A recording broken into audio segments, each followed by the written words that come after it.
Universidad Autónoma de Campeche, Facultad de Enfermería, Licenciatura en Fisioterapia, Unidad de Aprendizaje Fisiología 1, Actividad Maqueta de Fisiología de los Riñones, Alumno, Damián García José Carlos, Primer semestre Grupo A, Profesora, Perla Sarmiento Alemán, San Francisco de Campeche, Campeche, a 10 de noviembre del 2020. El sistema urinario está compuesto por dos riñones, la vejiga y la uretra.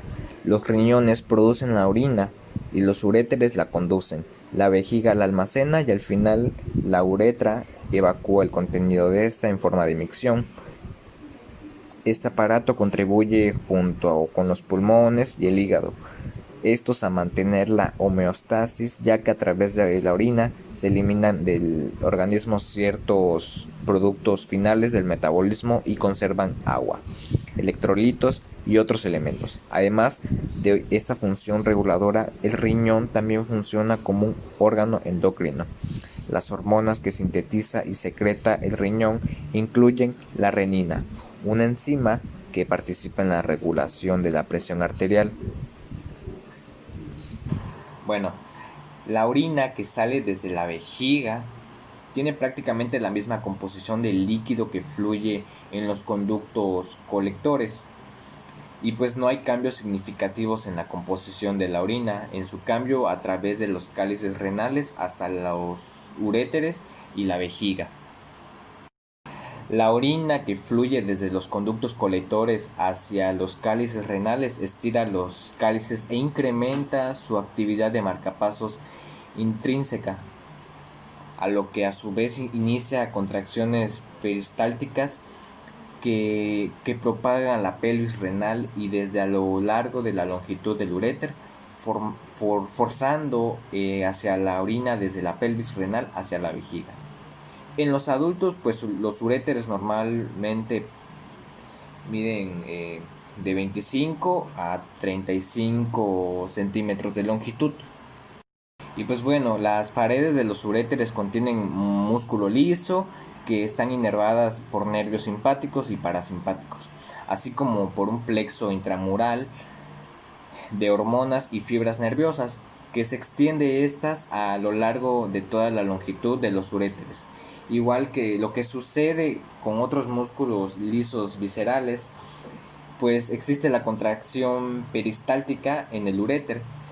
Se, se potencian con la estimulación parasimpática e inhiben con la estimulación simpática.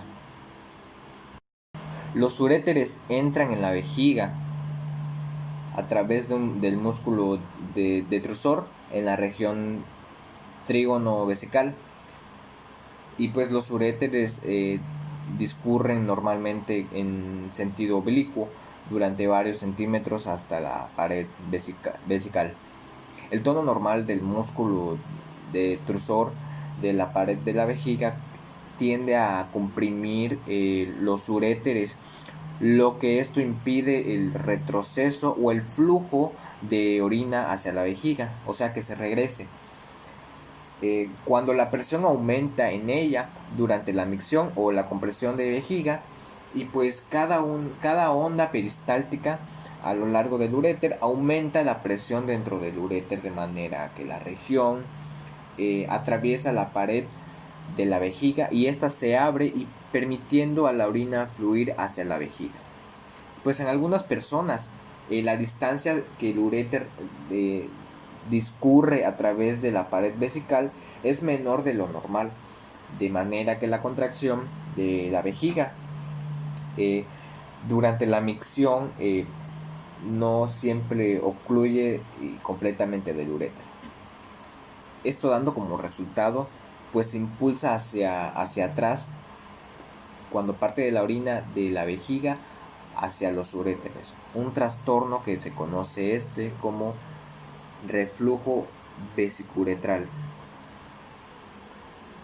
Este flujo puede aumentar el tamaño de los uréteres y es intenso, puesto que puede aumentar la presión de los cálices, de las estructuras y renales de la médula, estas provocando pues regiones en esas lesiones en esas regiones.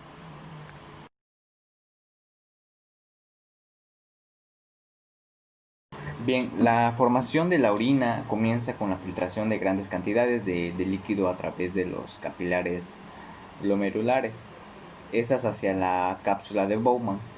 Como la mayoría de los capilares glomerulares son relativamente impermeables estas a las proteínas, de manera que el líquido filtrado, llamado filtrado glomerular, carece prácticamente de proteínas y elementos celulares. Y pues las concentraciones de otros constituyentes de filtrado glomerular, como la mayoría de sales y moléculas orgánicas, pues son similares a las concentraciones en el plasma. Las excepciones de esta generalización son algunas sustancias con un peso molecular bajo, como el calcio y ácidos grasos, pues estos que no se filtran libremente porque están unidos parcialmente, como las proteínas plasmáticas, pues como por ejemplo casi la mitad de calcio plasmático y la mayor parte de ácidos grasos plasmáticos, pues estos están unidos como a proteínas y porciones unidas pues no se filtran a través de los capilares glomerulares. La intensidad con la que se excretan diferentes sustancias en la orina representa la suma de tres procesos renales. Uno es la filtración glomerular, dos la reabsorción de sustancias de los túbulos renales hacia la sangre y tres la secreción de sustancias desde la sangre hacia los túbulos renales. Esto pues tiene una forma matemática, la cual es la velocidad de excreción urinaria es igual a la velocidad de filtración menos la velocidad de reabsorción y finalmente más la velocidad de secreción. Bueno, la formación de orina comienza desde cuando una gran cantidad de líquido que casi no dispone de proteínas se filtra desde los capilares glomerulares a la cápsula de Bowman. Bueno, la mayor parte de las sustancias del plasma, excepto las proteínas, pues se filtran libremente. Estas de manera que su concentración de filtrado glomerular de la cápsula de Bowman es casi la misma que en la plasma. A medida que el líquido abandona la cápsula de Bowman y pasa a través de los túbulos, y pues se modifica por la reabsorción de agua y solutos específicos de nuevo hacia la sangre o por la secreción de otras sustancias desde las capilares peritubulares hacia los túbulos.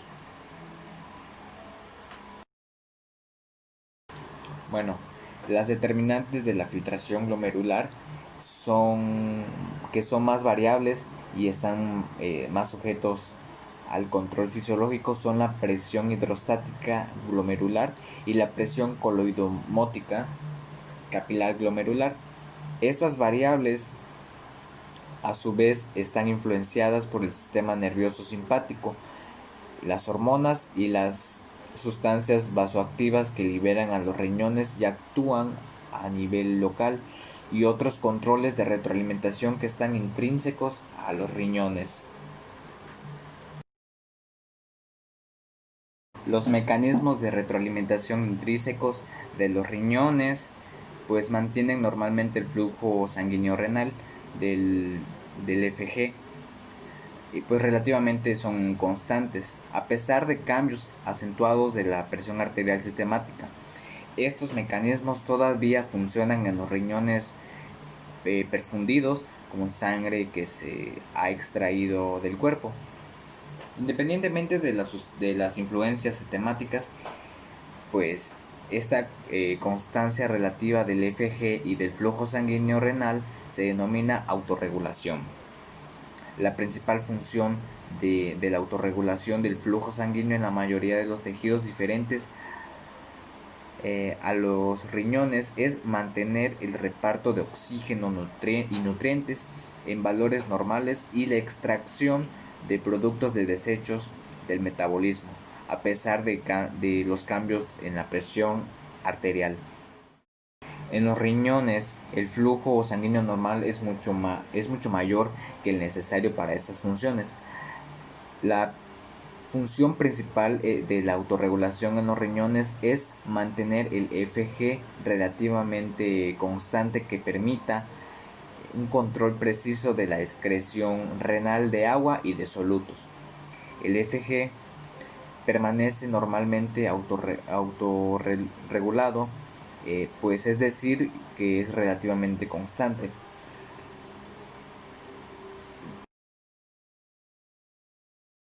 La concentración de potasio en el líquido extracelular está regulada normalmente en unos 4.2 equivalentes y muy raramente aumenta o disminuye más o menos 0,3 equivalentes.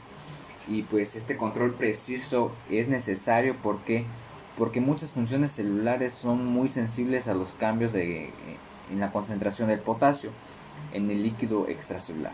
Por ejemplo, un aumento de concentración de potasio de 3 a 4 equivalentes puede provocar arritmias cardíacas y concentraciones mayores como una parada cardíaca o una fibrilación.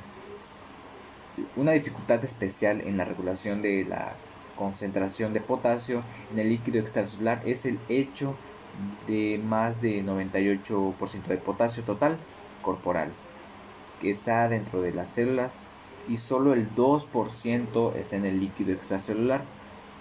En un adulto que tiene unos 48 litros de líquido intracelular, o sea, hace un 40% del peso corporal, y un 14 litros de líquido extracelular, o sea, hace el 20% del peso corporal, alrededor de 3.92 de equivalencia de potasio están dentro de las células y solo el 59 equivalente está en el líquido extracelular. Además el potasio que contiene una sola comida puede llegar a 50 equivalentes y la ingestión diaria suele estar entre 50 a 200 equivalentes al día. Luego de no eliminar rápidamente el líquido extracelular, el potasio ingerido podría provocar una hiperpotasemia, que es el aumento de la concentración plasmática de potasio. Además, una pequeña pérdida de potasio del líquido extracelular podría provocar hipopotasemia grave, que es la concentración plasmática de potasio baja, sin las respuestas de compensadoras rápidas y adecuadas. El mantenimiento del líquido entre la captación y el gasto del potasio depende sobre todo en la excreción renal. ¿Por qué? Porque desde la excreción fecal es solo del 5 al 10% de la ingestión de potasio. De modo que el mantenimiento de un equilibrio normal de potasio exige en los riñones que los riñones ajusten la excreción de potasio con rapidez y precisión como respuesta a amplias variaciones en su ingestión, como es también cierto en la mayoría de otros electrolitos. El control de la distribución del potasio entre los comportamientos extracelular e intracelular también desempeña una función importante en su homeostasis. Como el 98% del potasio corporal está dentro de las células, pues estas pueden servir de almacén de potasio cuando hay un exceso extracelular durante la hiperpotasemia o como fuente de potasio durante la hipoposemia. Así pues, la redistribución del potasio entre los comportamientos líquidos intracelular y extracelular contribuye una primera línea de defensa frente a los cambios en la concentración de potasio en el líquido extracelular. Pues para finalizar, la función principal del riñón es la regulación del medio interno mediante la excreción de agua, metabolitos, así como la retención de anabolitos que el organismo necesita. Además, pues esta tiene una función endocrina, secretando la renina, calicreina y entre otras más. En este video anexo la evidencia de cómo fue que hice la maqueta. La maqueta yo la hice con frijol y coditos. En ellos pues los pinté de colorante vegetal, azul y rojo, y pues forré un cartón de periódico.